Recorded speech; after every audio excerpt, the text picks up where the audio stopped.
gentlemen, boys and girls, softball players all across the nation, we are back on Off the Bench.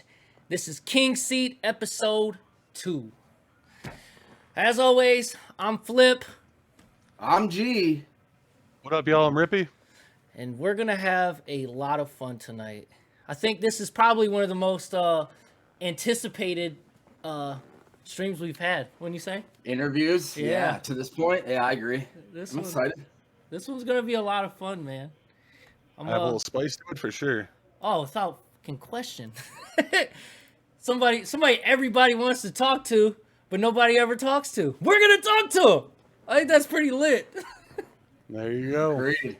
So, before we get into anything, we do got to shout out our sponsor for this week's stream, First Impressions Barbershop. Shout out to Matt Davis, a.k.a. Matty Ice. If you've never had your hair blessed by this man, I strongly encourage you to go get your stuff cut by this guy. Or anybody at his team for that matter, because I'm telling you now, the people there do great.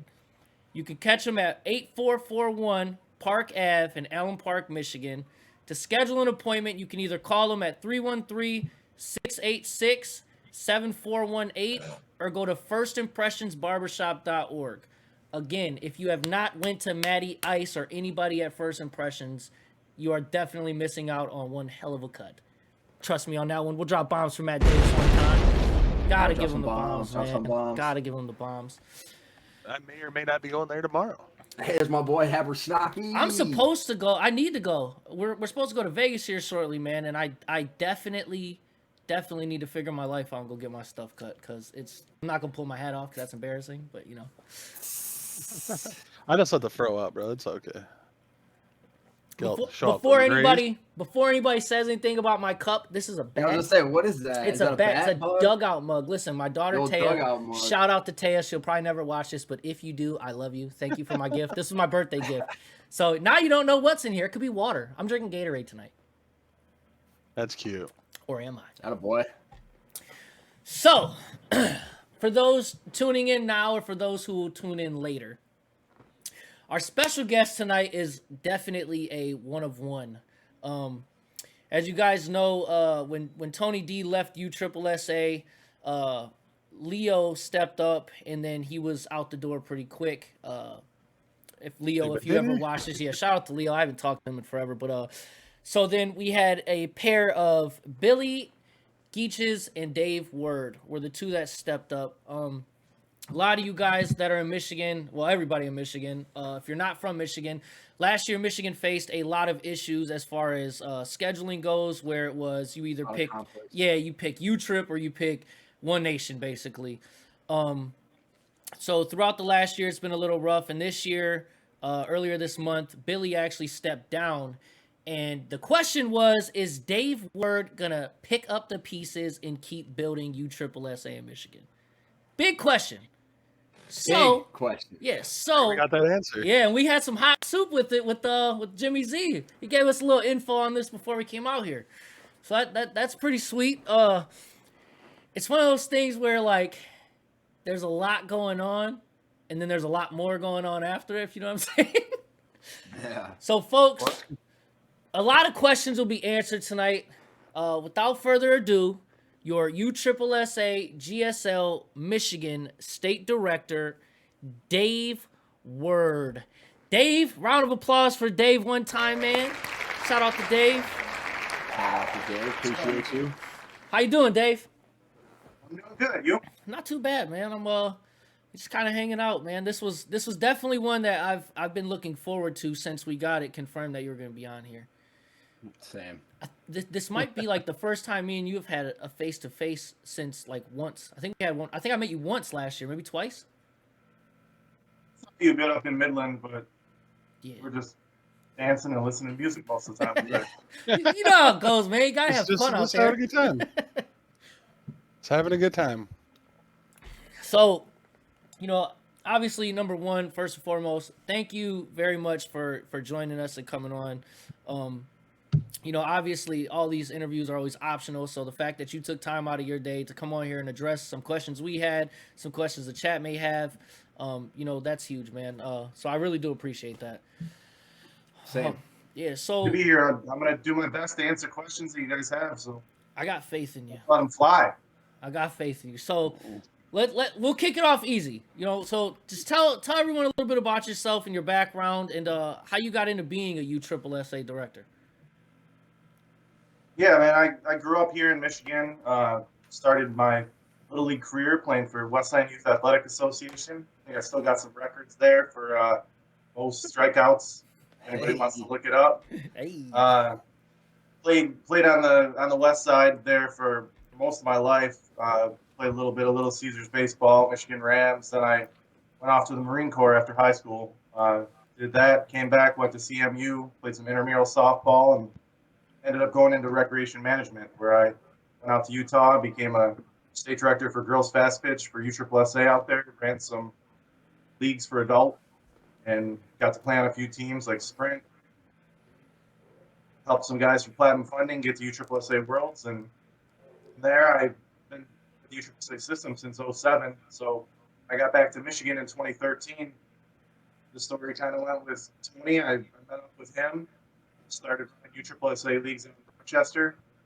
Had a great relationship with Tony. I love the guy, and it was actually sad to see him depart and go separate ways, just with all the, everything that was going on with him and his brother and his family. And I feel for the guy when it comes to that kind of stuff. And I didn't want to see him part ways, but I also didn't want to see USSSA just go to the wayside in Michigan. So Leo decided to step down. I put my name in, and just saying that I could help as much as I knew administratively, I'd help as much as I could, because the inner workings of the USSSA system, it's not very friendly to users. So having someone step up and try and learn the backside of it was going to be a little more difficult. So Billy stepped up to be the front man and run all of the front side tournaments and events and setting up schedules and feet on the ground. And I planned on sitting at my desk and talking shit to people and working the back end of the paperwork, setting up the committee for free classes and getting new people signed up to the system. So that's where I came into play. And again, sad to see Billy the way he did. I mean, it was a lot of stress this last year, and we didn't expect the competition to be like that with Tony, but it was. So this is a different year, and we're really hoping to not only serve the community the best we can, but really get a chance for everybody to have an opportunity to play. And I think that's most important. Everybody deserves to play any sanction that's here in Michigan, and if we can provide that, that's what we're going to do. Yeah, Tony kind of went. Awesome. Tony kind of went hard on you guys last year with the schedule. He left no room for anybody else. That's for sure. Yeah, I mean it is what it is at this point. He was here. This is his life. Softball was his life. He was out there at Liberty and did that. And when that went away, he had to find a way to keep going. And he wasn't in it he didn't want to see any competition. Not with USSSA, not with anybody. So I expected that. I truly did. But it was tough on the teams. Teams wanted to play. They wanted to play both. They wanted to go down to Berliner. They wanted to go to USSSA and Vieira. They want to do all these great experiences that both of these associations have to offer. And on top of that, there's ASA, NSA, Mir, all these other organizations that are offering really good tournaments. And if we can, with the big two, with One Nation and UTRIP, GSL in the mix, if we can work on our schedules and make sure everybody has a chance to play, that's what it's going to happen this year. Good. So with the whole Billy thing, last year you guys were both co-directors. And again, for those who didn't hear or just now tuning in, Billy did step down this year. So what was it like working with him? And I think you kind of touched on a little bit, but kind of go over like how you think the first year went. Because again, obviously it was, hit or miss on how well the organization did. We had some big ideas. We wanted to do the lower level conference for the guys to really get them some points and qualification, and we tried to give as much money back as we could, and a lot of great ideas that really we just didn't have an opportunity to implement. And unfortunately for Billy, it got harder and harder as the year went on. You know, you weren't in it for the money. You guys know that if you came out to our tournaments and saw the money that we were giving away. But at the same time, Billy is a relationship guy, and when guys are giving you a hard time all the time, and things aren't going your way, and you got a 18 tournament, and you're trying to make it work for the teams that want to be there, and everybody else is giving you flack for combining divisions and things like that. It's almost too much to handle. Rip, you might see Billy out there. Last conversation I had with him, he's considering going back to conference and up in this year. So you might see his feet on the ground a little bit this year. That would it'd always be welcome. I love Billy. He's a great guy, you know, and you know, I guess like I agree. I think like you guys kind of in multiple ways kind of caught a little harsh feedback, you know, from a lot of people last year. But what people fail to remember is there was a post made right after you guys took over about what everyone would like to see or what everyone would want. You know, whether it was, you know, more prize money, more prize packages, playing at different locations, things like that. And you guys, in my opinion, try to implement all of it. Everything, yeah. And with that happening, I think it's funny the things people asked for was the same things people ate you up about. And I think that was a little unfair. And then, I mean, dealing with that with Tony, that was definitely an uphill battle because, he definitely was holding a lot of people hostage, and it did not play nice with that. So, I mean, I look forward to seeing if Billy's out there this summer. Look forward to seeing Billy. But, you know, I think also, you know, touching on some of your guys' stuff from 2021, I think it was kind of a bit of a raw deal for you guys. I agree. Yeah, go ahead, Flip. Oh no, I was agreeing with it. I can't argue facts, man. It was tough last year. From an experience standpoint, I lost money last year running stuff. The way that my administrative role works is someone had to be the fiscal director. So I have the USSSA accounts in my name. It's my LLC that's attached to it, and everybody else is contractors. So, you know, everything's running through me, and I had to put up money for fields that we didn't use, and you know, there was a lot to it. And I said from the very beginning, I'm not going to be the tournament guy. I don't want to be out there, and I'll help it on the back end. I'll set up the schedules. I'll do all the stuff that I'm good at. But I mean, you guys look at my Facebook. I got 7 kids. I don't got time for that shit. I'm not going to be out at the field. Yeah, no, literally. It sounds like you're busy doing something over there. 7 kids. Good Lord. Yo, drop bombs for the family one time. That's funny. So you were never meant to be, I guess, quote unquote, a physical presence. You were more so the behind the scenes kind of guy. Yeah, man. I have a lot of knowledge on the inner workings of USSSA. You know, the thoughts that the national committee and, you know, the way they want things ran. And I don't think you guys realize this, but we really don't have much power. You really can't do anything. There's only a few guys ever in the history of USSSA who could go in the system and change someone's class. One of those guys was Tony. And we know that. That doesn't happen anymore. That does not happen anymore. The national committee put a stop to all that stuff. When you would get the instant response email from the national committee, but it was worded as just like how Tony would respond with it. You were in some of those conversations. You got to be firsthand seeing what Purcell, his idea of the way reclasses should go, and you know, trying to push people out of E. And if you get bumped nationally and you don't want to play up, your chances are you're not going to go back down until you play up. You got to give it that experience. The goal is to get everybody to the conference level. And if you're not a conference player, then you stop at D. You stop at C. You don't get a chance to go up to that, you know. But E, in the opinion of the national committee, is guys that suck and new players. Yo, drop bombs. Drop bombs one time. Shout out to all the E players. I mean, So touching on that, you are right, Dave. I was in some of those conversations last year, and there was times where it was unfair to everyone. I mean, it was out of the committee's hands of what we were trying to do at times. Because like you said, it was not just a click of the button for you. It was things getting sent up the flagpole, and how it went out from there is how it went out from there. Yeah. Yeah, I mean, so you are correct. Trying to get There's someone more than multiple a half times. point. You saw it. Trying to get someone more than a half point. The stance for that almost always was, does this person deserve to play down? Or, if we're going to move them a full point, if they're a D elite, do they deserve to play an E? Should they be allowed to be a move? Or if they're a move, is that person going to be the best player in E?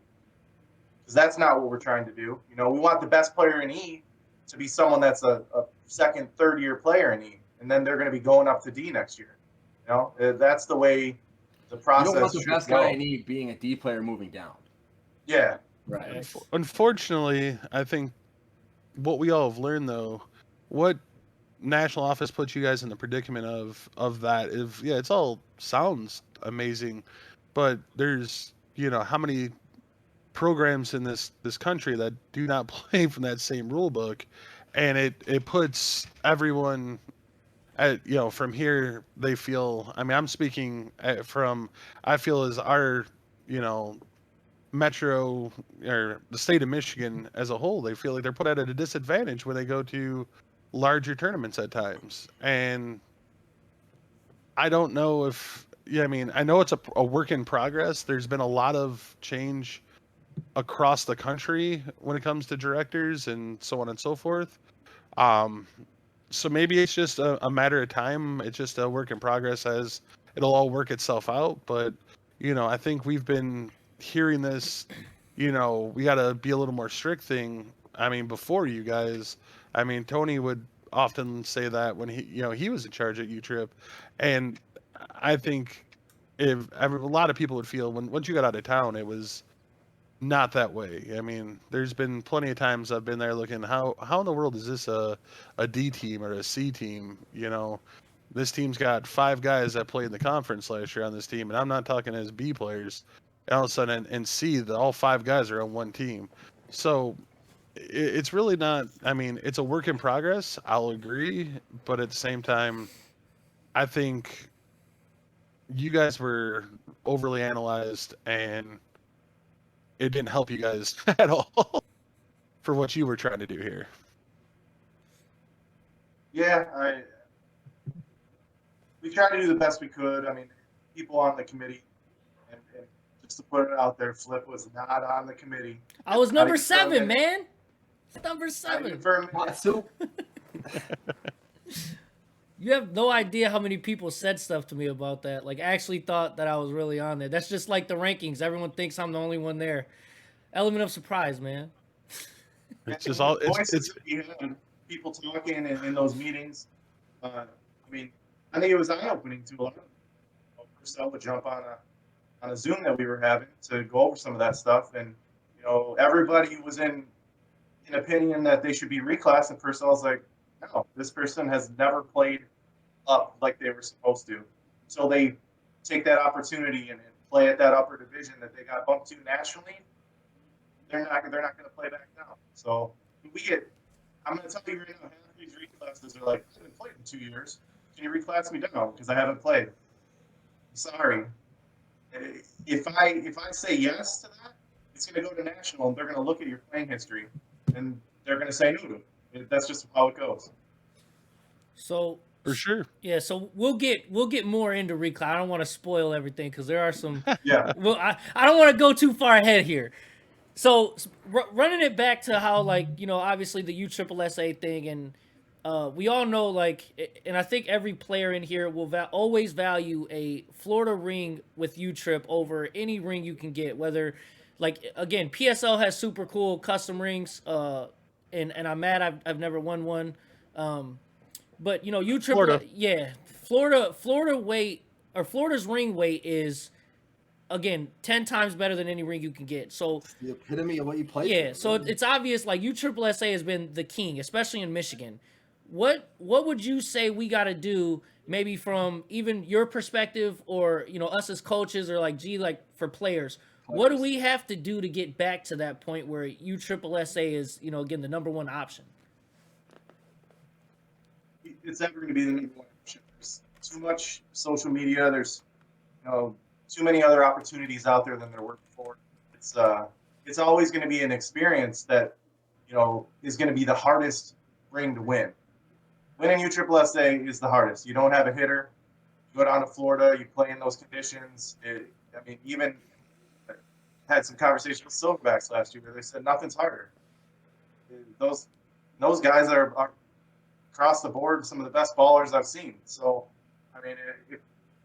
if you're going to look at it from that perspective, I don't know if when people get to Florida, they're always going to view it that way. From a regional standpoint, our competition is going to continue to be one nation. They got Berliner, lock and key, basically, and that's where everybody wants to go. That's the mecca of the Midwest. Unless there's another complex that is able to compete with that USSSA gets their hands on, it's always going to be at the front and center in the region. Now, nationally, I think that people look at UTRIP differently. You got the youth sports programs in girls fast pitch and baseball that are building up. There's 1.9 million people playing USSSA today between all the associations that they have on all the sports. So as a kid growing up, a girl or a boy, you're looking at USSSA like that's it. That's what I want to do. And when you get to the slow pitch level, you just continue on in that realm. There's always going to be other opportunities, but I think just from a branding standpoint, there's no taking away that UTRIP has the brand that everybody wants to play just because it's ingrained in them from at least 6 years old now. Do you feel saying that? 1.9 million people, athletes playing USSSA is a crazy number. Do you feel that USSSA's main focus is youth sports and slow pitch softball don't get the love that it probably once had with national office?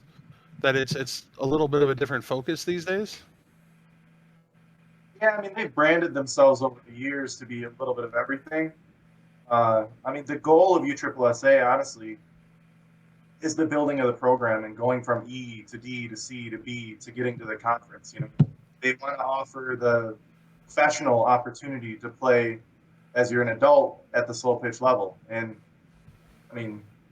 if you look at some of the organizations that have went by the wayside over the years with like fast pitch for guys and things like that, this is the focus of what they're looking to do for the adult sector. So, if you want to play slow pitch, they know that they already have the marketing for the youth.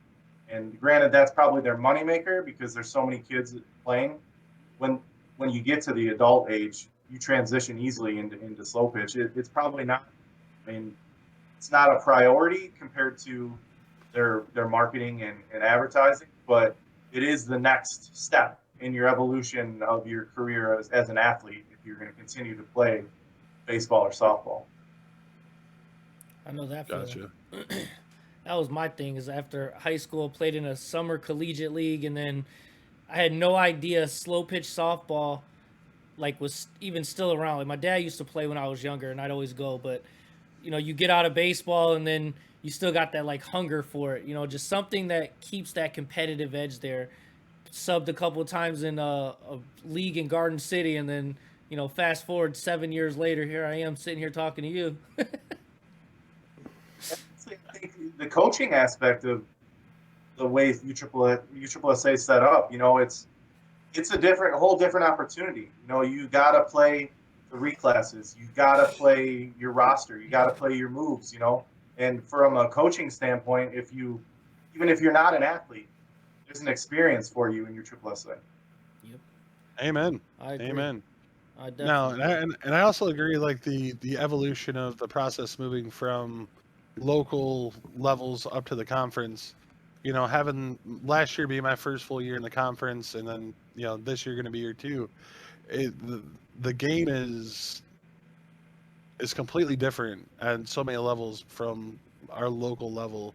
It's a very pure game. It's a lot of the talk that you normally hear between teams at the lower levels is gone. It does have the professional vibe and feel to it. So I you know, from my perspective, the conference is, you know, a completely different world compared to local softball. Get some of these teams we got playing this year from E to D to C. I mean, we got a lot of guys that are striving to get to that level, and I mean, it's cool to see. I feel like over the last couple of years, I've had several teams, that have been like, I want to get reclassed and go down, but I feel like there's more guys that are like, yeah, I'm ready to go up, and that's cool. Like, I don't think that's been the case over the last 5-10 years. It's been local level guys wanting to stay where they're at, play down, and now I think teams are seeing that. Especially when we got a major event back in Canton this year, like Rip was saying, 2 in Chicago. I mean, there's some close opportunities for teams, especially on the tryout level, or even just getting exposure. I mean, if you're looking to go that route, get with some of these teams. Just put your name out there and get an opportunity to step on a field and see what the stadiums are like, see what some of these other places are like. It's probably a whole different atmosphere. Definitely. It is. I mean, Chicago's, say 5 hours from here. Cincinnati is roughly 4 hours from here. I mean, that's, 2 tournaments. I mean, technically, Chicago's having 2 events this year. So, I mean, you're talking, but including Canton, that's 4 events within a 5-hour car ride.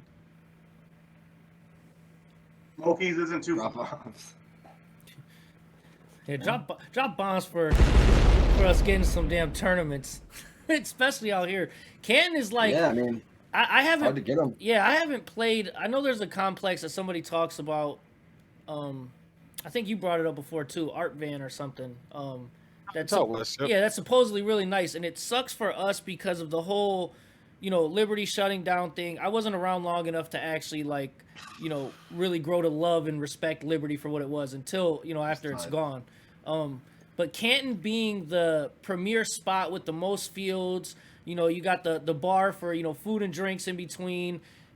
There's no, in my opinion, since I've been around. Midland was nice, don't get me wrong, but Canton has always been for me now like one of the best tourney atmospheres, especially when there's a big one there. You can get your couple-hour game break and go watch your boy play on the other field, or on the women's side of things, if your girl plays, you can go watch your girl play. And it's tough because we never get Canton because of all the little leagues and stuff like that. I think that's the worst part about Canton is as cool as it is, and as much as it brings that tournament out, it's never there enough for us. Yeah, I mean, it is unfortunate, but that's honestly, if you talk to any parent, they're going to put themselves on the back for the kid. So when we're looking at those youth sports and the impact that they have, they're making twice as much money as fish. You got some of these baseball tournaments, $900, $1,100 to enter. And you guys going to pay that? I don't think so. No, I'm cool.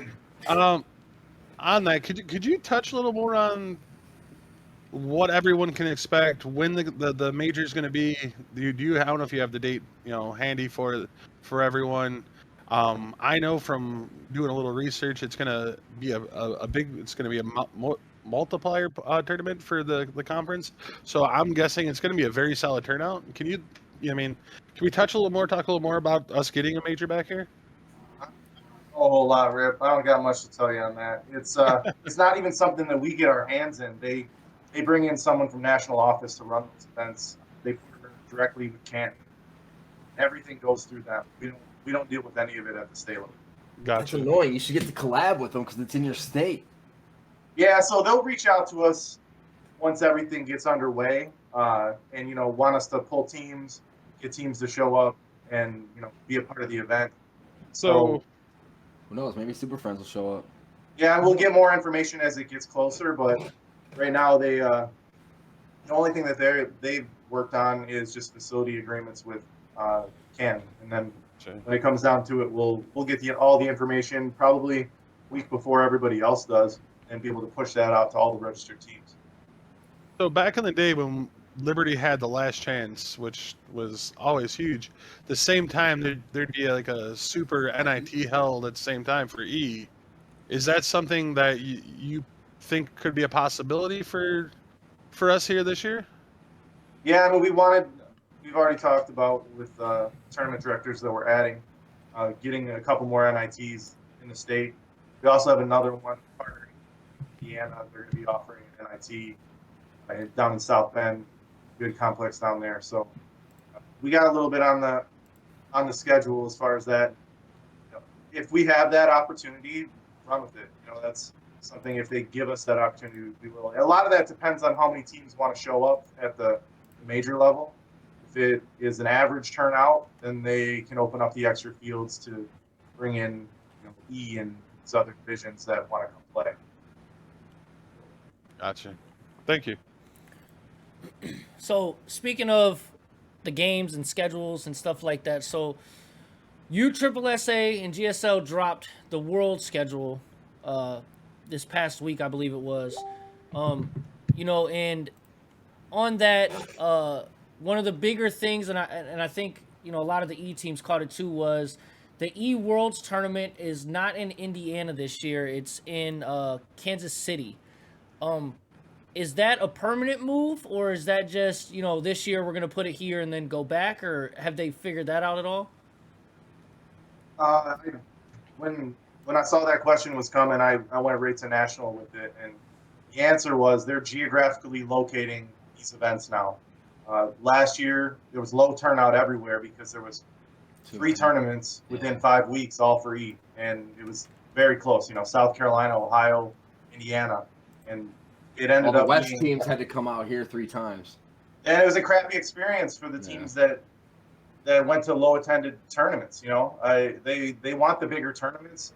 There really hasn't been a whole lot geographically located in the middle of the country, and they're going to end up pulling teams from all directions being in Kansas there. So I think from them, from a strategic standpoint, I know, Rip, I know you're going to touch on some other things here, but as far as, you know, plane tickets and costs, but from a geographic perspective, I think the opportunity being centralized in the middle of the country, you still got Florida you can fly to. You still got some of these Makes other it more locations. fair for everybody too. I mean, in all honesty, no. I think I'm gonna. I mean, we still have GSL Worlds in Columbus, Ohio. I mean, that's 3 hours from here. I just think from the state of Michigan, we've been spoiled. Our E program has forever for having E Worlds North. It was always Liberty. at Liberty, and then once Liberty was gone, it was just in Columbus, Ohio, or Columbus, Indiana, excuse me, which is what, a 4 or 5 hour car ride south. So, Across the border. you know, I feel like our E program for years has been spoiled. So I could see where a lot of those teams that don't put the money aside to go to Florida are having a little bit of a, you know, a shock reaction to this because I they still gotta go to Indiana or whatever. I mean, well, no, they're thinking it's the opposite way. Like, well, what the hell are we going to do now? Are we going to put the money together to go to Florida when, you know, their game plan was probably to play, you know, the 2 GSL and Columbus, Indiana, you know, the North USSSA Worlds and then GSL Worlds in Columbus. So now you take that away. It's, you know, for some of these teams, I don't think they necessarily budget to go to Florida because they've been spoiled for all these years. How far is it going to drive? happen? All those teams are going to be in Panama City this year. Yeah. So I do got a little sidebar, and to bring up, you actually kind of just almost spilled a little bit of the beans, I think. You know, I noticed here on the Michigan USSSA Slow Pitch Facebook page, when the world events were dropped, you had some names tagged in that there post, sir. Would you like to touch on that and talk about those gentlemen? Are those gentlemen going to be your upcoming tournament directors here? Ooh. Hot soup. Hot soup. You gonna drop a little tea for us, Dave? Yeah, I mean that's the plan. I mean I said all along I'm pushing paper. I'm not planning on being out at those events. So for me, when I went to national and said, you know, Billy put in his resignation, I said, what's going to happen? What do you want me to do from my end? I don't have the time with my day job or my family life to get out there every weekend and run these events. And I said, you give me the opportunity to bring some people on, I can find some people that'll be willing to help. And I mean, I didn't even have to reach out. I had people coming to me. So we got people from the west side. We got John Springsdorf. He's going to be running events out at Norton Shores. It's a big NSA complex. Great He's got the complex, umps. yeah. He's got the Going around umps. there. He's got the fields. He's got, Well, love. and they're already working on scheduling with Victor Canales. They're going to run an umpire training to get those guys up to speed out there. He's got some seasoned officials, it's not really up to speed on USSSA GSL. So getting them up to speed, making sure that they've got their strike zones locked in when we do get some events out there. Team's been itching for the opportunity to play USSSA out there. So getting them there. Victor Canales is also working with John to get some events in Battle Creek and Grand Rapids area. So they're going to be managing the west side. I already said Victor is working on that NIT in South Bend, which the stipulation to play in that is you got to play in the state tournament to be able to go down to their NIT, which is going to be after that. We got Suchi and Scotty Gliniak. He's going to be running events. Scott's going to be running Flat Rock, Woodhaven area, so we can be, downriver a bit. Suchi and Ayala are going to be on board too, running events. So you're going to have lots of opportunities from Midland to Delia to Pollard to Dearborn to Elmich. And the one thing that I told everybody, and they all agreed, we're working with Jimmy Z. Jimmy has been a friend of mine since I got to Michigan here. He's been an umpire for me at Borden Park. He was on our reclassification committee last year for USSSA. So if you don't like how things went, you can blame that on Jimmy. Hot move, Dave. Yeah. And he's a great guy for that role. He's always been a go-getter. He's been motivated for his family as well. And I care about him. And I'm a relationship guy. Anybody that knows me, I care more about the people I'm close to than most. And I think that's why you guys saw me riding a lot of people when things were going south on social media and Geatches was getting some heat. I kept my mouth shut for a while, but I'm ready to get a little spicy here.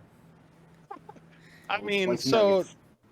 with the gentleman you named, congrats getting this stuff going on the west side. Give him a round of I mean, applause real quick. Yeah, go right ahead. Yes, Right. much due. That sounds like to find someone established over there. I think that's gonna pay big dividends for you guys because it's not someone new. Some of the gentlemen you named though, whether I know Scott, he when I used to run the Flat Rock fields, the leagues there, he was one of my main umps actually. He was there all the time, and obviously we all know who Jason is, and Suchi is Suchi. Everybody knows Alan. Suchi. But I don't know how much background those guys really have on running tournaments. So is there what is the game plan there? Is there it just literally just gonna hit the dirt running and figure everything out as we go, or do they have something already kind of in place and in plan? Yeah, so I don't know if you guys know everybody's background there, but a lot of these guys have already ran tournaments, and with USSSA software, that's where my role come into play. Teams register, I can build schedules, I can get things going. These guys are out, they're knocking on doors, getting fields, and making sure that we have the locations that we need. We have a group set up on Facebook right now, and they're all communicating with each other to make sure that they're not going to be building tournaments on top of each other. And, I'm excited. I think this is the way that a program should be ran. There should be several directors. It's a tough role to win. And Suchi and Ayala both are going to help administratively. You're going to be able to get a hold of any one of us down the road here. And if you've got a new player to be added, they're going to be able to log in and put those guys in the system. If you are having an issue with your login or getting someone to sign a waiver, they're going to be able to help with all that stuff. It's just getting people up to speed on that. That really wasn't what Geatches wanted to do. He wanted to be out at the events and run them. He was good on the umpire side. Suchi's taken the lead on a lot of that stuff. He's got a lot of great umpires lined up for this season. I'm excited to see some of these guys behind the plate, actually, and I think you guys will be too. But I think that's for another off the bench conversation with him to see what he's got planned. I love the plug there. Yeah, My final question on this is, I know Jason and Alan both had teams last year. Are they going to continue to coach and play moving forward, or are they taking a step back from that and just fully committing to the running and directing tournaments? No, Sachi's ended up, he's playing co-ed in Rochester against me and my team. I'm not talking about co-ed, Dave. I'm talking about actual tournaments. Damn it! I know he's not planning on playing or coaching. He's taking this a lot more serious than I thought he would. You know, at first I was just hoping he would run a few events, and you know he's got a lot of passion for this community and making sure softball is going to happen here in Michigan. And I love what these guys are all planning on doing. I mean, Ayala's kind of taken a lead. He got a lot of ideas about women's reclassification and just trying to get that E program built up. And, you know, he's going to build a committee with some of these women's coaches and former players to really work on the reclassification of the women's side so we can really start from the ground up in women's and get an E program really strong here in Michigan and formulate to DCB. There's a lot of girls that have been overclassed since they started, and really that's been a product of not having an E division. And so that's the focus this year. If you've not gotten your reclass in, here's another plug. January 31st is the deadline, so make sure you get all that done. Log into your account. Next to where your PRV ranking is, there's a button for reclass. So go ahead and click that. Get that process started. Committee is not traditional this year. Sachi, Ayala, myself, along with national office, and then we don't know somebody, we're going to reach out to people who do. Not players, not sponsors that are currently in the game. Going to Flip, but going to people, people that have relationships, they're going to be asked for their opinions as well. So expect all that information to come out in the next couple weeks here as far as reclasses go. Quick plug for me, shameless plug. Any Dynasty guys are tuned in right now and you have not submitted your reclass through USSSA, we got to get our shit done. That means she's really pushing. I don't know if you guys have talked to him lately. He wants to get stats at all these tournaments, and you know our idea was to have an official scorebook. So if you guys know anybody that's doing scorebooks, we might be able to get some scorebooks going that we can turn in. I might know a guy, Dave. I might know a guy. I don't scorebook. That sounds like a stupid thing to do. Yeah, I don't know anybody that would want that. I don't know shit.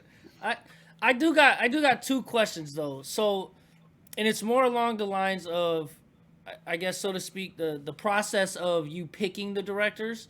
I mean, you kind of touched on it as some of the guys have experience running the tournaments. Did anything go into that as far as what made you select them? And another thing would be, and again, no shade, Ayala was actually in runnings to be your guys's, I don't know if you were involved in that or not, another director last year for U-Trip. What, does that affect anything this year? Or is it like a fresh slate, or how does that work? Choice. If you don't like a guy, if you got a good relationship with them, go to their event. You know, I want to make sure that the guys that are running events have opportunities. And I mean, same thing with, I believe it's the same with One Nation. Everybody's a contractor. So if you put a bunch of events out there and people don't show up to them, you're not going to be a contractor for long. It's like most jobs. Right. So these guys are serious about the relationships they have in building a community of softball here in Michigan and working with our competitors. And I'm going to give everybody an opportunity that wants that. If somebody else is out there, if you got anybody up north or mid-state that's looking to run events, give me a call, shoot me an email, and I'll put you in the running with these guys, and you can run some events as well. It's we're trying to spread it across all of Michigan, the same as last year. I mean, that was the idea that Geatches had, making sure that everybody has an opportunity to play softball, and more people we can serve, the better. Okay. So with directors and the scheduling and stuff like that, and I know me as a coach, I know Rippe as a coach, and even G as a player, when or is there a plan already for the release of the 2022 schedule? And with that, do you plan on having more dates at Canton? Just again, it being one of the better complexes we have left. We can't get in there, honestly. We can't get in there until August, so that's the earliest they allow us in. We might be able to get one or two early in the season based off of the baseball and fast pitch schedule. But as soon as we can get those dates to you, we'll have them on the schedule. Those conversations are going on right now. Okay. The plan is to have the schedule out by the end of it. I know Suchi's got some ideas for a spring states, May 7th, 14th, I believe. It might be a little bit earlier based on some other events that are going on. And the rest of the schedule, we got some tournaments planned in Battle Creek and out west, and most of them are going to be here. We're looking at Delia Park, trying to get some dates there on Saturdays to be a little more centrally located. So Pollard Park as well. So expect a full schedule by the end of the month here. Okay. So with that, you guys last year before the season, well, right when the season started, you had an event at Pacesetter in Ohio. That's how you guys kind of kicked off the year. Do you guys plan on revisiting that and doing it again, or will there be more events at Pacesetter, or was that a one-time deal? Fan favorite, it seems like in the chat. Yeah, a lot of people have been posting that. Pacesetter was, a great complex. It's expensive as hell. I don't know if any of our tournament directors want to go there. It was over $2,500, I believe, to tournament at that part. I mean, talk about expensive. That compared to the 5 fields in Midland was $50. So, granted, the field quality is great. The location is really good. It's just, if these guys are running events, they're not trying to make a killing. But if we run into the same issues as last year where you got a 10-team tournament, they can't even afford that part. So if we give them a call and they have a date available and we look on the back end and can get 20, 30 teams to show up, then something will happen there. But as of right now, it's not on the books or even planned. But if we can get a date there and teams are willing to come and play, we can look at that. I mean, they were happy to have us last year, and it's a tough place to get into. Everybody knows it. I've never played there, I don't think.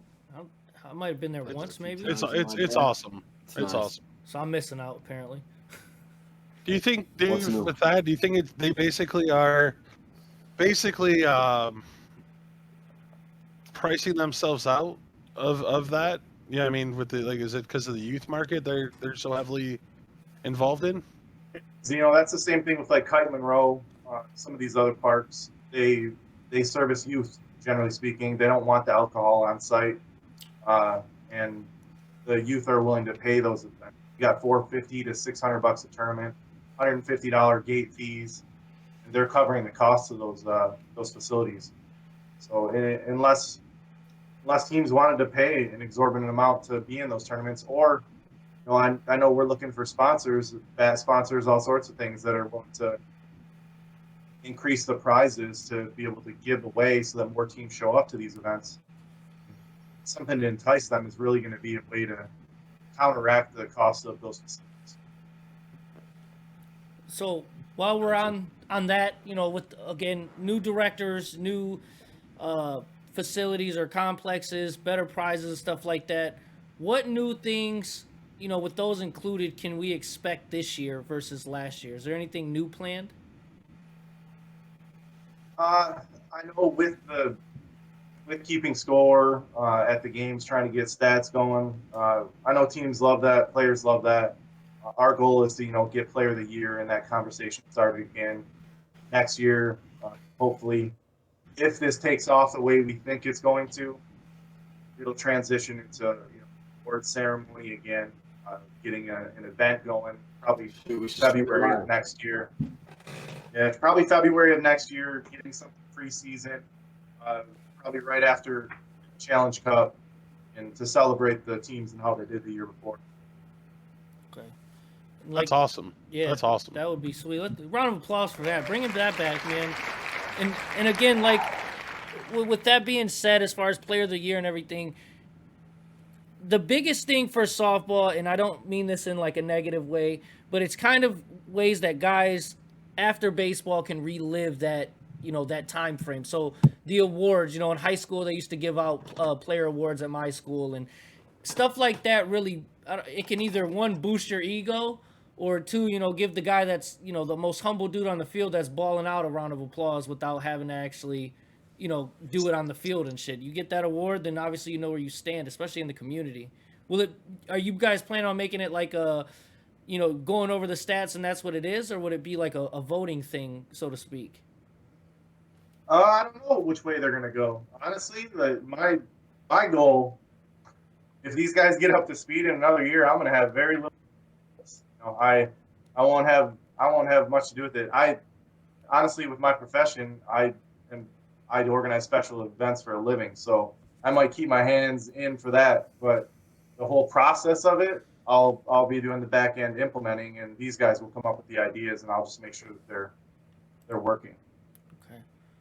You kind of touched on the reclass thing, if maybe a little more in depth. So instead of having the quote unquote committee like you had last year, where it was some coaches, players, sponsors, stuff like that, just guys that were involved. Your plan this year, from what I understood, is the guys you have in place that are going to run these tournaments, Ayala, Suchi, Galiniak, stuff like that. So they'll be handling, kind of reclassing, and then if they don't understand, a player or don't know a player, they'll reach out, is what you're saying? Yeah. So the way it works is, you submit that button on your profile. I get an email, and that email I'm putting into a spreadsheet with everything. So it has your player locker, it has what class you are, what class you're trying to get to, and then your explanation. And the guys are going over that. They have their own columns, and they're saying, yes, no, here's my reason. And then that spreadsheet, I have a conversation with our regional reps for national office. A lot of times that's Purcell, Sean Melvin, some of these guys on the national committee. They have to approve that. They're the only ones that can go. So if you're looking for your player classification change, the final approval comes from the national office. And what they're looking at is, your awards, your player history, the teams you've been on, if you had a national had, and then they're looking at extenuating circumstances.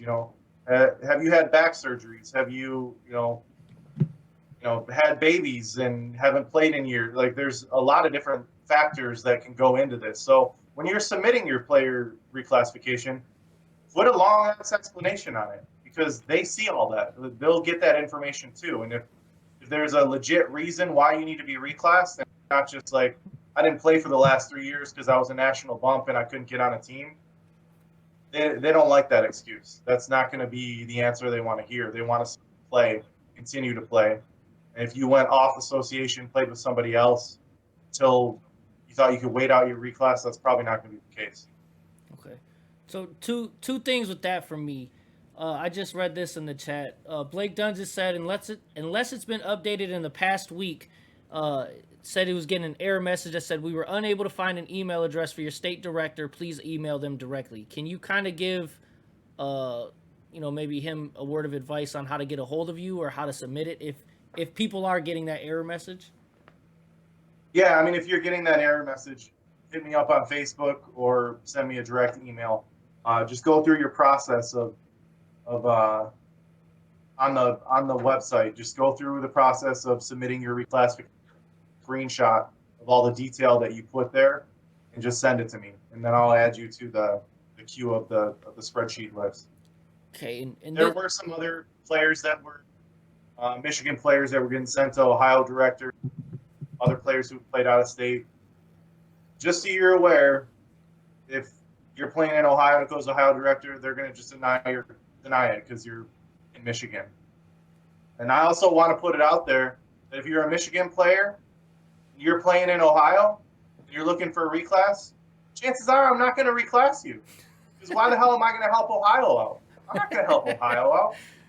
Drop bombs for the state of Michigan versus Ohio. You heard it here first. Yeah. Play Michigan or bust. So Dave, real quick. Oh yeah, go ahead, G. I want to say something because you touched on it a little bit ago. You talked about the Challenge Cup. Now, I would like to know just kind of what goes, I guess, on in the process of being a director with the Challenge Cup. Is there anything that you're involved in with, like, picking the coaches, maybe picking the players? And if there isn't, I guess, is there anything in the future we could see with that, with you being involved in? Yeah, so I honestly, I had so much going on at work. Billy took all of that. Okay. And unfortunately, that's probably why he put his resignation in, because of all the conversations and lash out that he received during that whole time. The only thing that we get from National as far as Challenge Cup is, so you see him, we see him. We have to follow him. You have to follow him. There is some wiggle room there. You know, it's not strict 3 players from every team. It's not your uniforms have to match exactly across every classification. Billy, I'm sure everybody that knows him, he's very literal and he's a rule follower. So he read those rules. It was, this is the way things need to be. And he wasn't about to waver on that. So yeah, he got a little fallout from it. But going forward, we're going to be consistent in following what National's advice is. But if we don't have enough players coming from a team, there might be 4 from one team. There could possibly be 5. We're going to let the managers have the choice of who their vendors are. We've also been considering looking at having someone develop artwork, and then you can take it to whoever you need to. So yeah, there's going to be some changes there. Hopefully we have more teams playing this year. We'll be able to send 2 teams down. But I think what people don't realize is National wants it to be an all-star game. It's a celebration of your year for each of the states. It's not necessarily sending the best team. That's what going to Worlds is for. You have the success of building a team from January, December, when your season ends, all the way through August into October, and it's the culmination of all that, which becomes the USSSA championship. This truly is an all-star game experience. They want it to be set up that way. It's supposed to be fun. It's supposed to be celebrating your state and representing your state. And for state directors, it's an opportunity for them to say, man, this guy did a hell of a job this year. We want to give him the nod. Which I think, with you doing the whole stat thing, will have a huge impact on being able to pick the teams moving forward, because we'll obviously have all the numbers right there in front of us. Yeah, if teams are willing to get on board with that, man, it's something that we're looking at doing this year. If we can have an official scorebook in every dugout, and you don't have to turn it in. You can take a snapshot on your phone of the stats for each of your games, but we're looking at awarding points that way, so you won't get your points until you submit your stats. Nice. So Go ahead, Flip. no, because it obviously, and me and you have had back and forth, prior to the Challenge Cup selection stuff, right? So Challenge Cup for me personally is kind of touchy because, again, honestly, I'm not mad about how the D. Yeah, you are. I will. I'm not mad about it. It is what it is, right? I take my losses and I roll with them. Salty would be a good word. I will say that I am very bad word salty, right? With the Challenge Cup, okay, the idea behind it of it being a all-star game and to honor those who do good or did great, or again, the view of it is sending out your best team. We want Michigan to be number 1, and that's always going to be my goal with ball, right? Played rec, whatever. I've been on teams that got beat every weekend. I got a taste of what it felt like to win, and if I'm gonna spend time away from my family on Saturdays, I'm there to win.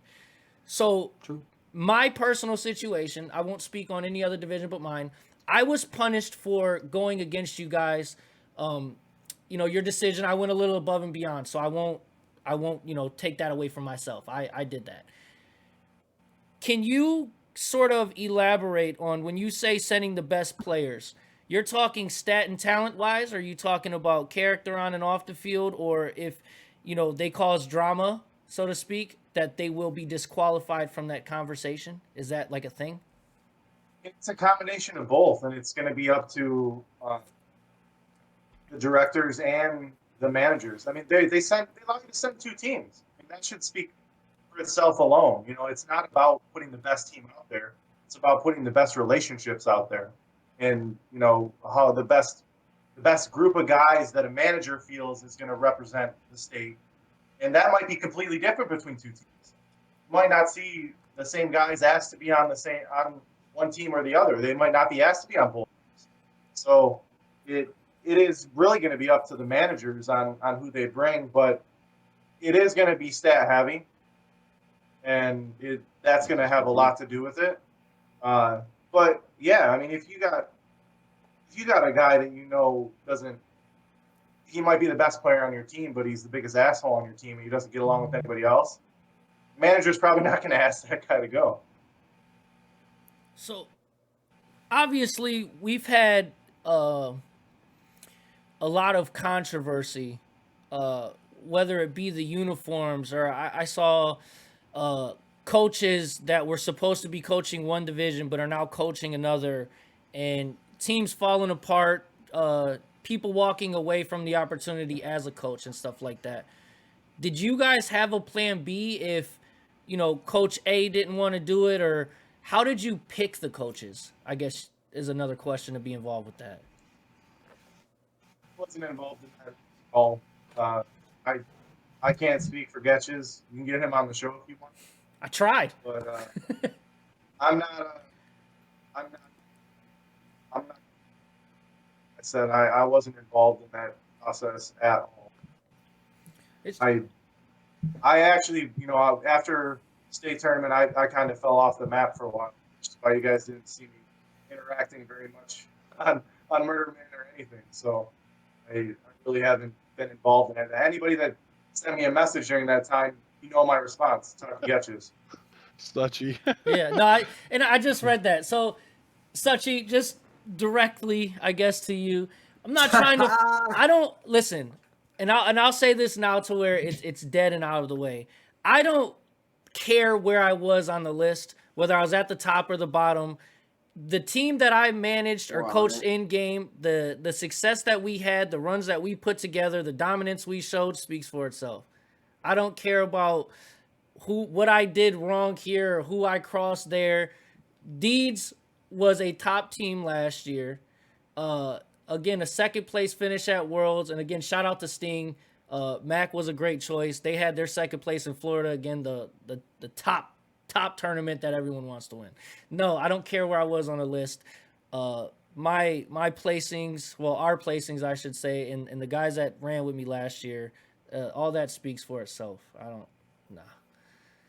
Challenge Cup is touchy for me, bro. I'll be honest. That grinds my gears. That's why I brought it up. Yeah. That was why I made sure we brought it up. That's a touchy one. 12 D teams, Flip is option 20. Apparently, shit. But all those second place finishes and good job boys are all out the window at that point. Well, what do you get for second place finish? You know, you get a fucking boombox. You want me to show it to you? Flip, when your name came up and brought past national, they're like, is that the asshole that called everybody? Come on, Flip. Let's get air. We're gonna get this on the We want to clear. We can clear the air because again, I heard and I won't drop names, but somebody watches the Mitten page. So if he's on here, you know who you are. You're a guy above the guys above me, right? If we're gonna clear the air, there was a situation that was brought up about a player being quote unquote frozen on a roster. Okay. My job as a manager is to put my team in the best position to win. If there's a player I feel can help me, I'm going to target that player. When we sign, and this is a notice to every player watching right now, when you, apparently, it's not in writing anywhere, and I haven't seen it, but when you click accept roster invite, you are locked on that team for the year unless your manager tells you you can be released. You will not be released. Like common knowledge? Yeah, that I found that out. If you click submit, you know, my answer is yes, I want to join this team, you are stuck unless a manager will release you. So unless you're kissing ass and you don't piss your manager off, you're going to be stuck on that roster for the rest of the year. should be on that roster for the whole year anyway. No, that in my opinion, no, because managers. We're all about protecting managers and sponsors, which again, shout out to every sponsor that helps us out as players. You guys are amazing. Unless it's the benefit flip. No, whether it's a small time sponsor where you donate a couple t-shirts or you pay for a tournament or you pay for the whole year, right? There's no protection in place for any player. A player is basically a puppet to your manager and your director. There's no way around it. Me as a manager, if I want to pick you up, I could sell you a dream. We're going to be a #1 team this year. We're going to dominate the division. No one's going to beat us. We're going to win every tournament. Yeah, now you're right. screwed. So 3 months later, you find out this team is trash. You're stuck unless I say, no, I'm going to release you. Again, me as a manager, me personally, if you want off my team, I'm not going to hold you. We're all grown men. We spend Saturdays away from our family for the game. I'll let you go.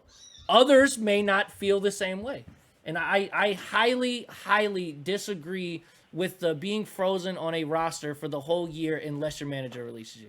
I think that's stupid. Like what you're leaving out though in this, and this is where for mine personally. You know what I mean? For mine personally. For your here, we'll talk about your personal situation. It was how close to the end of the season to like states and nationals and worlds. It's not like it was May or June and this kid was like, hey, I'm not happy here. I'd like to move on. And they were like, no. And then the director got involved and they're like, can we get, can I please get released? It was, he rolled the whole season out right before the biggest tournaments of the year. Then says, well, my friend's not going to, which he had common knowledge his friend was leaving the entire year because his friend did the right thing and said, hey, I'm not going to Worlds. Got to the end of the year and then says, well, he's about done now, so I want to be done too, but I want to go play against you guys. That's not how it works. Wasn't that. That's not even close to how the conversations went. And again, me and you talked about this the other day. Flip, let's give a breakdown of a time frame. It's okay. How close to states did he ask for his release to come? 2 weeks before states, I had a player hit me up okay, listen. 2 weeks What month is states? I don't know, fucking September. So answer me this, Rippe. What month does the season start, Flip? I don't fucking know. March. January, okay, so from March to fucking September, right? He was happy as can be on this team and didn't leave. There's so many variables though that go into that. You can't it's your upset because it wasn't your advantage. I'm dead and over this issue. It's just something you're not. I am. Now you're lying to these the people. Season's over. The season. We're 2022 now, James. This was something that we wanted to clear the air on. And my pathway of and Dave's just sitting there enjoying this. My pathway of my contacts. Let me break that down to where it doesn't look like I was just finding fucking emails and sending them out. Okay. I went directly to our directors. Word and Geatches were contacted. I believe I messaged Melvin and he didn't respond, or he might have. I don't remember. So I don't want that to be like, on record. Then I made a post in an Ohio page and I just asked it. I asked the question, do you guys have this? From the Ohio director, they have a clause that states that if a player is requesting his release, if he does not owe money or he does not have any obligations to the team, he can be forced released after 30 days. Apparently, Michigan does not have that same clause, which I think is something that should be looked at. After that, Ohio. Again, we're Michigan, but we're trying to better our state of softball. So it's better. Okay, so say said player this year comes out and says, I got shafted last year. I don't want to play this year. Now we don't give a fuck about the player because we were too busy protecting the sponsor who was just doing it to be an asshole. Or not the sponsor, the coach. I apologize. Because you wanted to be an asshole. Because at first it was, I'll release him. And then later on in the day it was no. So there's nothing there. And from there it was somebody would reach out to me and say, hey, dude, talk to this guy. He might be able to help you. So I talked to that guy. And before I talked to every person up this damn totem pole, I told them who I spoke with before them. So I don't want it to be one of those things where I was just fucking Googling emails for random people at USSSA.com. I went and posted and was contacted and given information. And everyone knew who I talked to. I'll be looked at as an asshole or a villain. I really don't care. Obviously, I excel in that damn role. But at the same time, if we're going to talk about what happened, this will always be an opinionated argument. There's no fact or anything in writing that says when you sign a player contract or whatever it is that you are locked on that roster for a year. And if there is, show me. Nobody here can pull that up, so I rest my case. Court adjourned. One last question. If you click that button, that's your contract, and everybody should know that. I mean, okay, so watching or come back to listen to that, you click that button, that's your contract for the year. You're stuck on that team. So, you already said it. So, but where in that player clause, and again, this might just be insight for players because this is actually good for them to understand too. Where on that page where you click submit or accept or whatever, does it say that specifically? Straight at the bottom, it's very small letters. Please, look next time. If I would love, and I will post a MLA formatted apology to you and all of you USSSA. MLA. If you can send me this form so I can apologize. If you do that, I will give you. I'm gonna sign up for a team and I'm gonna Photoshop it on there. So round of applause for me for proving a point. There's nothing on there. Until then, I ain't hearing it. Flip, I got one last question, and then we can move on from this. All right. Okay. So after you went to Dave or Billy at the time, and got told no, who was the next person or kind of like someone you sought out for advice on this? And do you think possibly they had something to gain from the shit show that was coming next?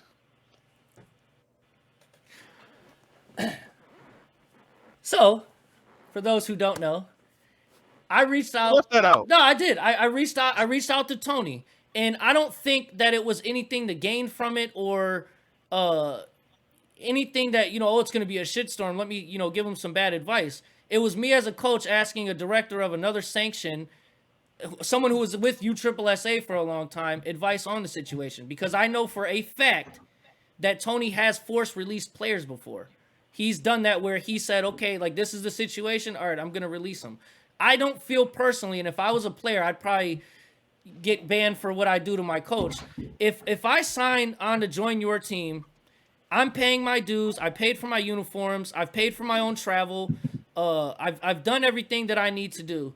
And I feel like, you know what, this team isn't going to work out for me, or, hey, you know what, like, now that I'm thinking about it, I don't really want to travel anymore and pay all this money to go out there and be done by the next day.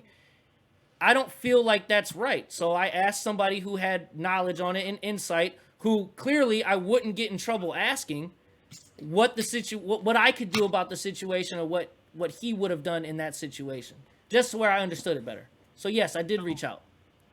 So the guy that was the former USSSA state director and had a huge falling out with the national office, his own personal family at that level. You're right. Like him getting the new state directors having turmoil and bullshit go up the flagpole. You're right. There's nothing to gain from that there. That was just completely what does somebody else gain? Out of the kindness of his heart, he was like, okay, Flip, you know what? So, well, I'm gonna have you contact my nephew, who I don't even. So what shit? No. Break this down for me. What shitstorm was there other than me getting in trouble, me facing the backlash from it? It did not affect USSSA at all. It didn't affect the director. It didn't affect anybody else. Me. Where's the shitstorm? I still supported USSSA and went to all the events afterwards. I went to Florida. I cheered on other Michigan teams. So, I understand that. I'm saying, but I'm pretty sure Dave and Billy probably got some emails going, what the hell is going on with this? Let them have it. I feel if I'm investing my money and time into something, I have the right to ask any question I want to. Again, if I'm at my job and my supervisor, if I feel like I'm being done unjust by my supervisor, I have no issue going above them. If I deal with backlash, that's on me. It doesn't affect anybody but myself. And I take full responsibility for what I did and who I talked to. And for Greg asking the questions, I talked to Dave, I talked to Billy, I talked to, I believe his name was Ken Hawk, I believe. He's a director. I talked to a few of those guys in my day. I talked to Bradney out of Ohio, and then Purcell was the last one that I talked to where I was like, all right, I'm at the top now. I got told no. So there's that answer. And you still, after being told no by those people, you still think you were 100%. You're correct. Again, it's an opinionated argument. You guys make jokes about it like there's a fact. Show me where when you sign it, you can't. That's enough of this conversation. Dave's going to prove that. I'm enough just of this conversation. Let's move on. You can't. Again, Dave, please Photoshop it and send it to me, or show me something. Photoshop it, just screenshot no. it. Again, Yeah. I'm a manager and I'm going to do what's best for the players. Whether it's a player I want to target or my own team, my job is to take care of them and do what I got to do. If I want this player on my team, but his manager wants to be a D-bag, then it is what it is. And then next year, when you try to build your team, other people can take that for what it is and say, I don't want to play for that guy, or they could say they want to. But at the end of the day, You know what's gonna happen? I'm gonna put in a formal request with the national office for the rules change, and it's gonna be called the flip car rule. And they're gonna put on the website. Protect the players. It's gonna be on the website. It's gonna say at the bottom when you click that button, it's gonna say, "Are you sure?" It's gonna say, "This is a commitment for the season." There you go. Thank you. Round of applause for that. Sarcasm or not, round of applause for that. Because again, me as a player, if I'm accepting a roster invite in January for this team, who's to say in February, I'm like, I don't really want to play with you guys no more. Like, yeah, it's not what I'm looking for. If you're not 100% committed, don't accept it. But you have. No, I'm saying from a player's perspective. What you're leaving out, Flip, I think the end all be all of why the answer was stonewalled and where it was at was more along the time frame of the situation. That's fine. So let me for all you players out there, let me help you out. If you're not happy on your team, do not wait to the end of the season and then say, "Can I please get released to go play with a team that's going to be your competitor at the biggest tournaments of the year? That is all you play for at the end of the day." So you as a manager. So don't wait till the end of the year. No, so correct. So we're both managers, and you just said was not a good thing to say. You just said when you're going to go play against you want to join one of your biggest competitors.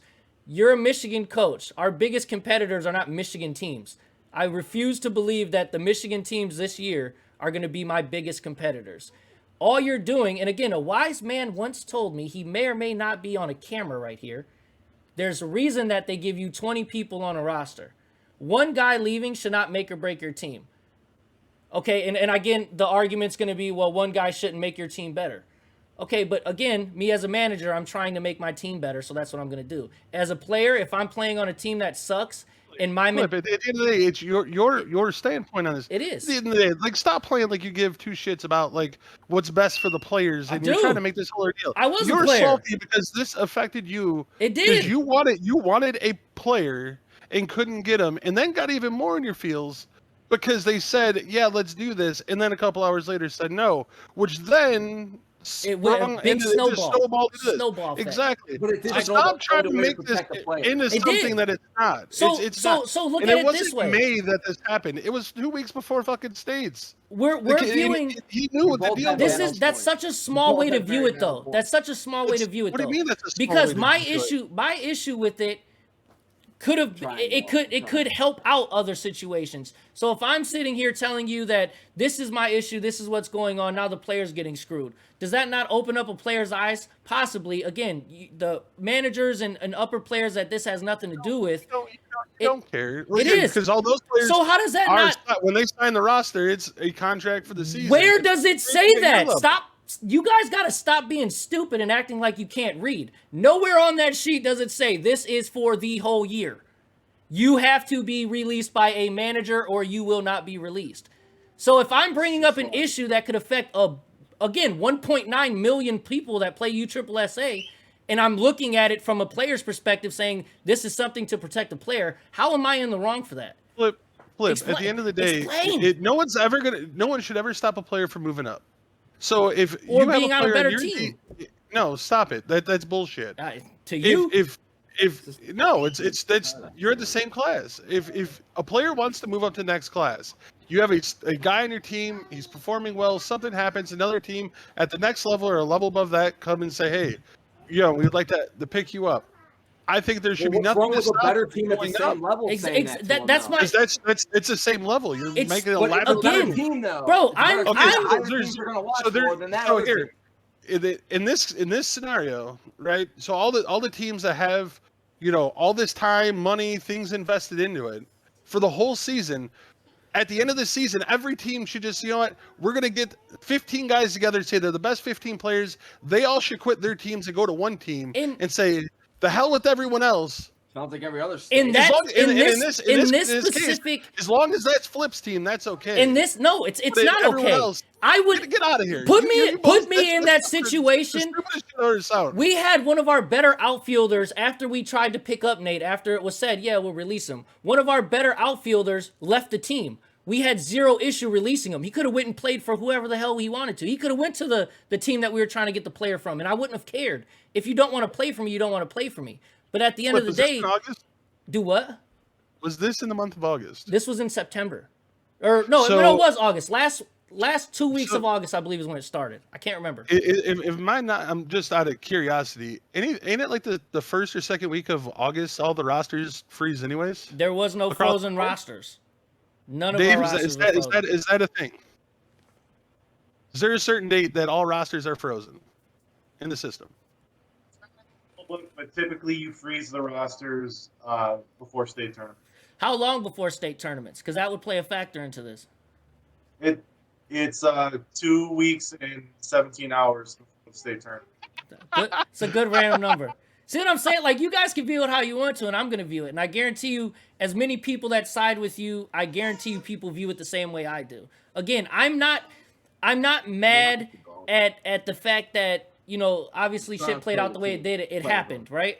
I don't think that player would have made or broke, whatever the word is, broke our team for that tournament. Okay, that's not what I'm getting at. But in that process, I realized a fault or a flaw in the USSSA system that I feel should have been pointed out. And I don't regret doing what I did. I don't care if I'm drama or not. It doesn't matter to me. I'm drama every day I post on the damn Mitten page. So again, people can say what they want. If me as a player, if I'm willing to spend close to, what would you say Florida would cost a player on average with a non-sponsored team? You got to pay for your flight, your food, your housing, rental car if you need one, all your extra fees. Why would I want to spend that money going down with a team that I don't feel like can compete if my ultimate goal at the end of the day is to win Worlds? If I've played with you all year and I said, you know what, you guys aren't that good, we're not going to win, I don't really want to be there no more, man. I apologize. Cool, you can get released. And then, 4 or 5 hours? Been that good all year and make that decision 3 months ago. I'm not arguing that. I'm not saying the timing was right. The timing was fucking horrible. I'm not going to argue that. But I'm saying that the thing that was brought up, that was put in play, was the fact that you signed a commitment for the year. No, you didn't. You accepted a roster invite, and nowhere on there does it say you accepted it for a year. And if it does, show me. You can't. Flip, how long you been playing U-Trip? Since 2016. Have you ever seen a button that allows you to get off a roster in your profile? No, but I've seen directors who would release you if you didn't owe the team anything and your commitment was fulfilled. Not in Michigan. Bullshit. Who do you think I reached out to? Once again, someone that has something to gain from this. So, but in the past, Flip, and if you remember, the people that you got some of the biggest backlash about this were players that have played this game for a long time. Again, views are views. It's an opinionated argument. Show me the fact, and then we can talk. That's just what it is. Yeah, it is for sure opinion. Yeah. That situation, I'm going to tell you, what it came down to was, am I going to release a player in that time frame? That's really what it came down to. Just morally, when it comes to releasing a player right before states to go to state worlds, it didn't seem fair at that point. When I saw the conversations and I had talked to the manager, this guy was committed. He was planning on going with us to Worlds, and now he's not. And guys already bought their plane tickets based on this guy being one of their team members to go to that tournament with them, and potentially them not having enough players to go because this guy wasn't going to go. Now, it didn't work out that way. I mean, they were able to pick up other guys and things like that. But from a moral perspective, when it comes down to state tournament, world tournament, unless you got an agreement on paper somewhere that he could have showed me saying that he could get off that roster whenever he wanted, I'm going with the manager. Do you want me to show you the screenshot of them saying he'll be released? I can Right show after you, and saying then you I know? can, I'm just saying. DM it to him. DM it to him. I already did. I can show you the conversations that I had with managers just regarding Right. So people that bought plane tickets. So I'm not arguing the moral perspective, right? No. Again, I'm not going to argue the timing. The more I Yeah. totally get it, and that's where we didn't disagree. And I had multiple phone calls with Geatches about it. Like I told him my point of view. It was never a thing where I was trying to cause conflict, right? Like especially in softball, if me and you are disagreeing on something, me as a coach, you as a director, that's what it is. I'm not going to walk away from that conversation like this guy's an asshole, I hate him, right? That's not how I'm going to view it. Somebody in the chat brought up trying so hard to bring on a guy and screwing your players that started for you all season. Again, I can view it that way too, or I can view it as we had guys who didn't show up for a lot of the season and we were trying to strengthen up going to Florida. Our whole team was on board with it. I would never bring a guy on unless the whole team agrees, so don't make it like that. And we thought this player could help us out. But the whole back and forth with it, it went to a level it didn't need to. And again, I take full responsibility for what I did, but hopefully it's an eye opener for more players. And, I take my losses as I get them. It is what it is. Next question, please. Yeah, no shit. I was going to say, it is what it is. So, we're going to open it up to the chat. So I know a lot of people in the chat have a lot probably to say or ask. Dave, if you have something specific you want to say or ask, get it in the chat right now. I always start this segment out, Dave, with a hot heater question. I'd like to change it a little bit. We've been talking some hot soup about softball, a lot of softball talk, a lot of heated softball talk tonight. Give me whatever, let's see. So you have a long day directing on a Saturday somewhere in the country, doesn't matter where. What is Dave Ward's go-to meal after a long day? Man, I'm barbecue all the way. I'm finding something it's on a Good Eats or Okay. somewhere obscure that I can taste somebody's barbecue. Anywhere in the country I go, I'm always trying to find good barbecue. That barbecue. Okay. Tight. So got to get you in touch with Courtney. So with I know, man. I was Jay, talking with him. I mean, there were some good barbecue places up there in Midland, but trying to get him out there, and I'd love to see him out there. I'm sure Sachi and some of these other guys want to see him out there too. Very, very much so. So I know G kind of said it for the people watching. Two things. One is while you're here, please like the page, like the stream.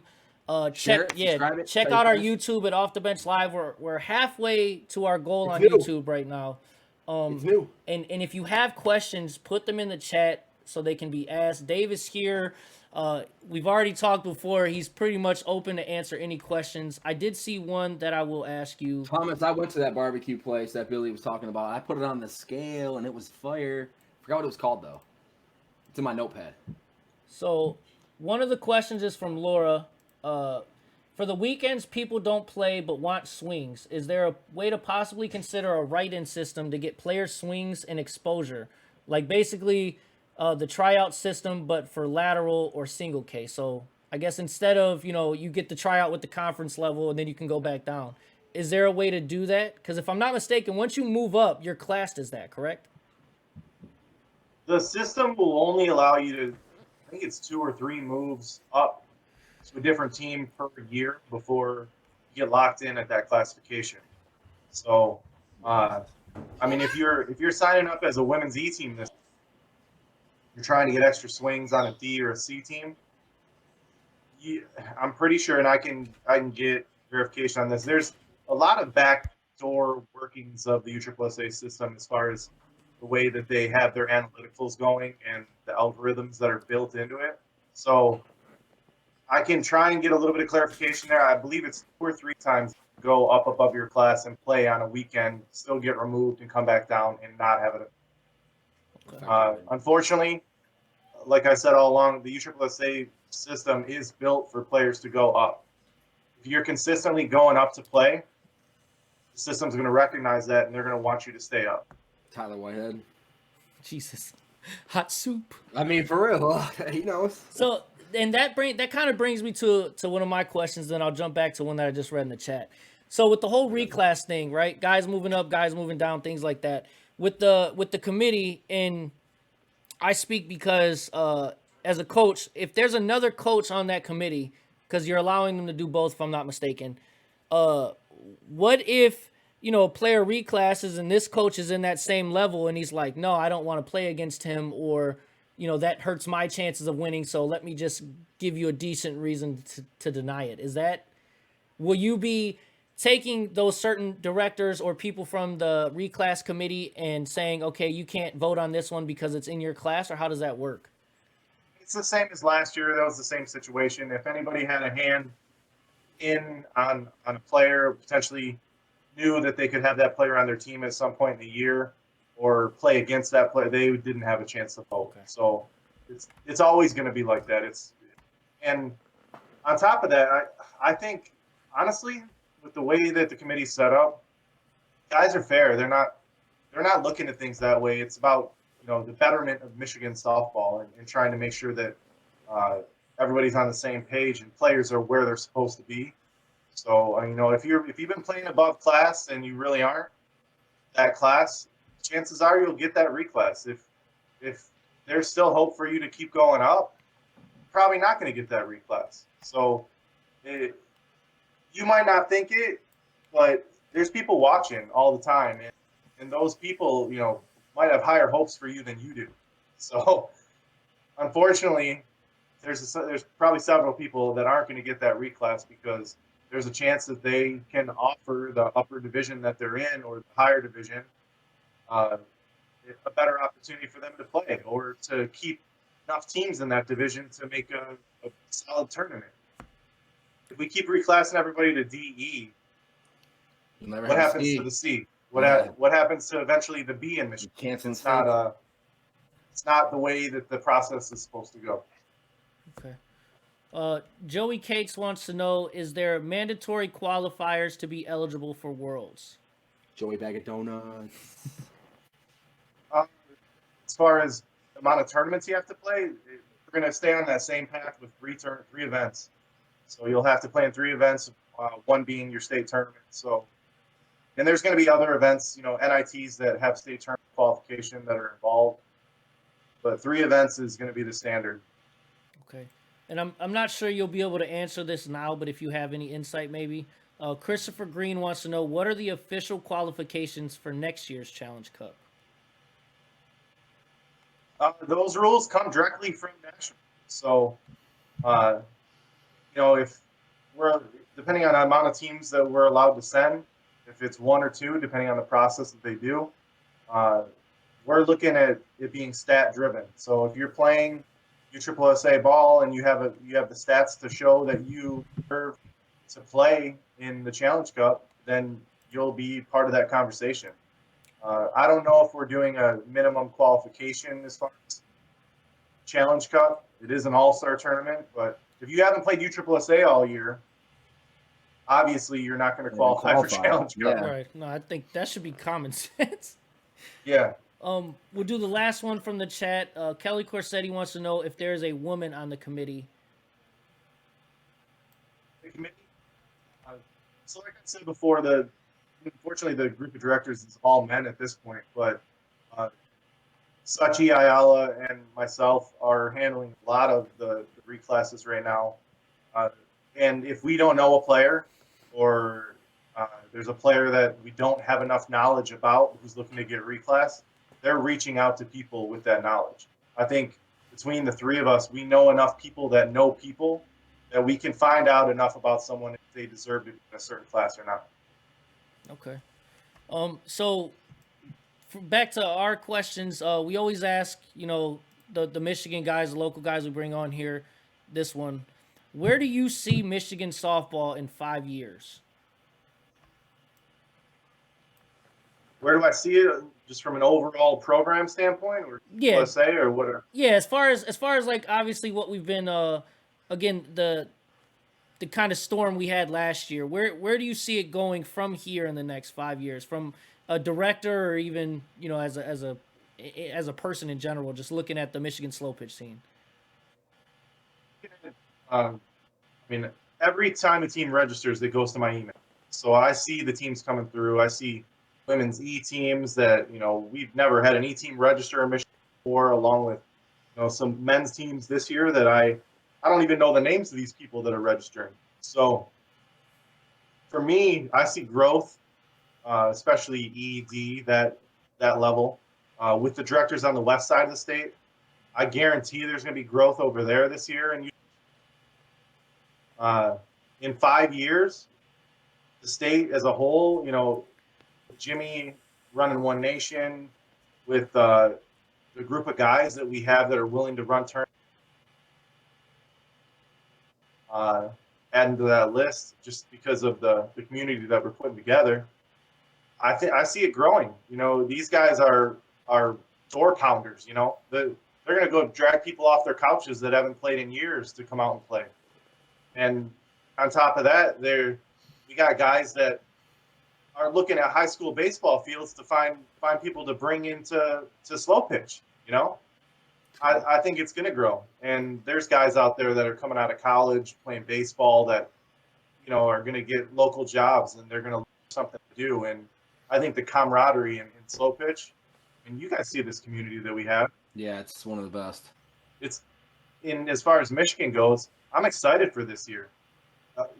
If you notice, we didn't reclassify teams at a state level. Only now. We got some hot teams coming in this year. We got real shots to win championships. I agree. You always want to be competitive. Facts. And we're gonna keep that. We're gonna keep that. We're not going to overclass people. We're not going to push teams up if we don't have to. Our goal is to win a championship. And we got some shots in E, C, D. Rip, I don't know what you got planned. I don't know the players you got, but we got plans at the higher levels too. So we keep developing. We wouldn't play an A this year.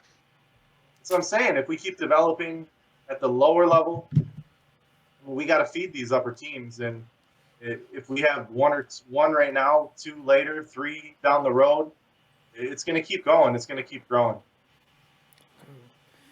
I mean, you have my team will register out of Michigan. I think we have 4 or 5 guys out of Michigan. TG will be playing A from my understanding this year as well. So you should have two teams playing A in the conference registered out of Michigan this season. You guys are always around. You're always looking. You're going to have guys that you come out and have do tryouts. Stay close, man. Stay close. We got a lot of talent here. Those 5 guys, I hope next year after, 50 guys from Michigan that are sitting on those teams. So, we hit you with the last question. So Tuesday, no, it wasn't this past Tuesday. It was last week, actually. Last week on King C, we brought Jimmy Z on. Obviously, you guys have had talks about, maybe not conflicting schedules and things like that. The whole goal of our podcast is, one, to bring entertainment, make softball fun, make it enjoyable, things like that. We do the podcast, the interviews to help players get insight, game streaming and commentating. We give people something to watch and enjoy and actually see scoreboards and things of that nature. So our goal with the podcast is to always elevate, especially Michigan softball, right? We talked to Jimmy. We brought up an idea of us being able to actually do the bracket releases for One Nation on Thursday. So when we do King Seat, we'll drop their brackets live. Teams will be able to see who they're viewing. We'll drop the link in the comments or the description so people can check it out. But, making people want to see something and have something enjoyable to watch. We'll give live bracket predictions, things like that. We did a vote on the Mitten page. You're a member of it. You saw it.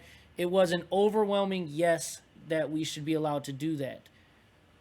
What are your thoughts of us doing it for USSSA? Yeah, talk to the guys. I knew this question was coming.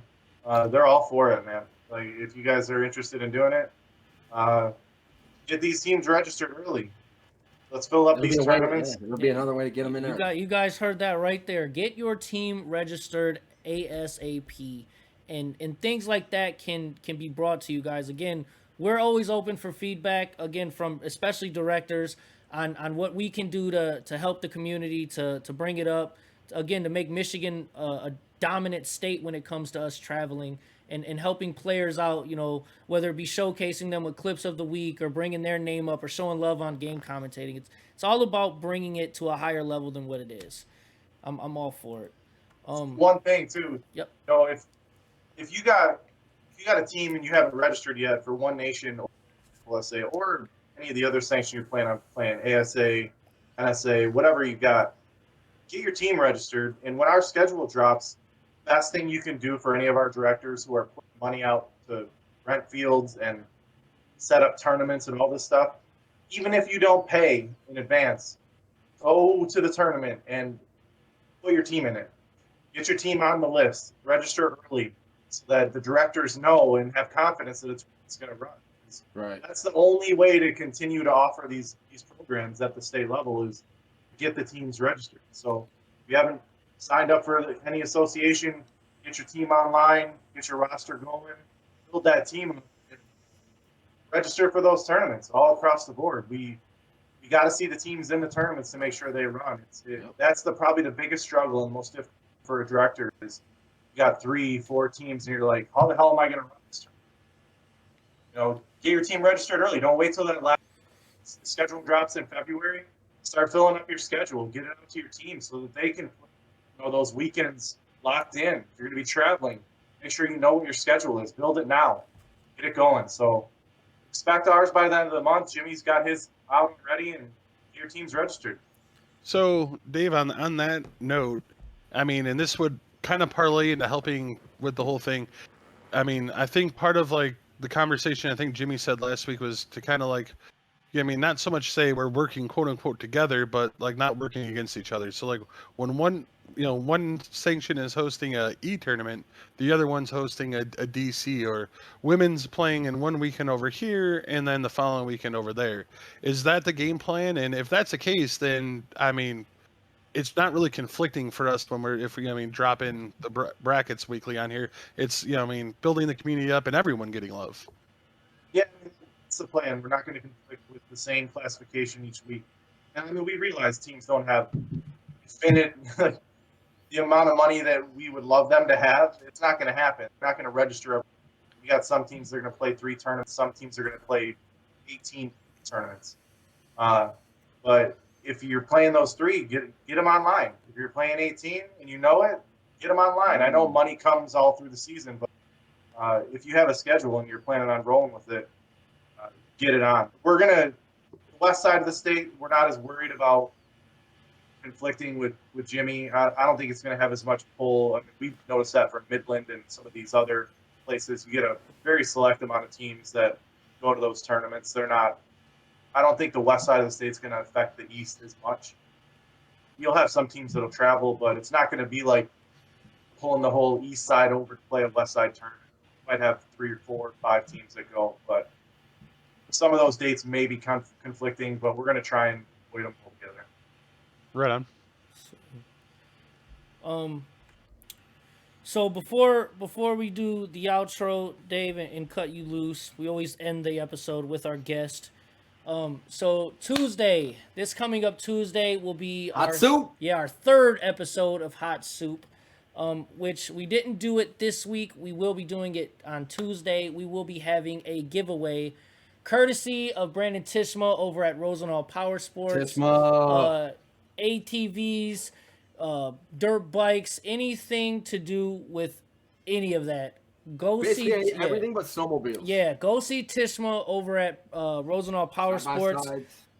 Again, the way to enter is you have to like the actual stream. If you like the actual stream, you will be entered into the giveaway, and the winner will be receiving a Fox Racing jacket. If you win, message me, claim the prize, tell me your size, and you can go pick it up in person, or if you can't make it out there, reach out to me and I'll work it out with you. Again, a lot of the preseason shows will have a lot of interviews to give you guys more insight, whether it's from a director, a player, a coach, a sponsor. We plan on touching base with a lot of them. And Tuesday's guest will be, drumroll please, Phil Matt. He is a DeMarini Pro player. and a major player playing for Resmondo this upcoming season. Drop bombs for Phil one time for accepting the invite to come on to Hot Appreciate Soup. it. So again, join us Tuesday at 8 p.m. for a live giveaway, a live interview with Phil Matt, and enjoy yourselves, man. This is all about entertainment. Dave, again, thank you for your time. We really do appreciate it. I feel like you got a lot of answers. Yeah, a lot of answers. Shout out to Suchi. Shout out to Suchi in the chat. For those who didn't catch his comment, he did say that if you are asking questions that we were not able to ask Dave, he is screenshotting them and will get you an answer. That is an awesome thing to do, and it helps you guys get the answers you need. So, Dave, thank you again, man. Looking forward to this year, especially from a coach's perspective. And a player's perspective. Yeah. Big Chris, he lives right down the street from me. He runs Big House Jerseys on Facebook. See if he can jump on the show, give away some jerseys for you. There we go. So, Hey, round of applause for that real quick. Round of applause. You know what I mean? Yeah, I'm going to put him in touch with you tomorrow and see if he can be one of your sponsors. That'd be dope, Yeah, man. definitely. We Appreciate definitely that. Appreciate that, Dave, and thank you for coming on. Yeah. Yeah. No, you're a busy Thanks, man. guys. Thanks for having me. Yep. Have a great night. Everybody, we will see you Tuesday at 8 p.m. for Hot Soup with pro player Phil Matt and a live giveaway. Appreciate you tuning in. Peace.